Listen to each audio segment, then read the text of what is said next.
Молдован православия Клисиянын историянын бир ененемли сайфасы сайылыр Михаил Чекирин яшамасы хем çalışması.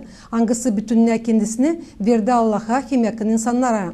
2013 yılın güz zamanında tamamlandı 75 yıl nasıl geçindi Михаил Чекир. Bu data için tiparlandı. Протоиерей Михаил Чекир служение Богу и ближним kağıdı. Nerede yazılı bütünne onun yaşaması.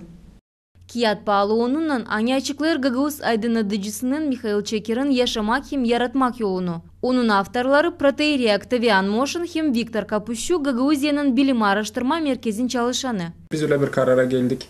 Baba Octavian Moşin'in angısı popaz hizmeti der Kişinov'da. O kilisede nerede Михаил Чекир 35 yıl popazdı. Biz ondan bile geldik bir fikre. Hani bu güne değil bu data için çıkarma onun biyografyasını. Михаил Чекир Besarabia'nın aydınlatıcısı, Moldovan hem Gagavuz dillerinde kiyatların çıkartıcısı.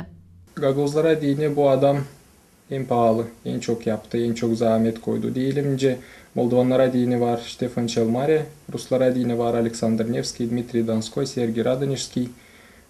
Hep öyle Gagavuzlara dini de var Михаил Чекир. Öyle bir lider değil sadece ruh tarafından. Hani insanı ileri götürsün ama devlet adımı angısı verdi Gagavuzlara öyle bir impuls, öyle bir fikir verdi. Hani bütün Gagavuzlar böyle durumda, böyle ilerlediler. Bu kiyat yıl bilim araştırması Ayboba için. Kiyat çıktı Rus dilinde çünkü hepsi arşivler, hepsi ne informasyon bulundu Rus dilindeydi. Ta ileri ne çıktı kiyatlar Rus dilinde.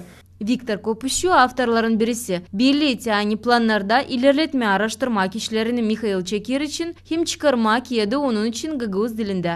Svetlana Dimitroglu, Grigoriy Stavilov, GRT Haberler.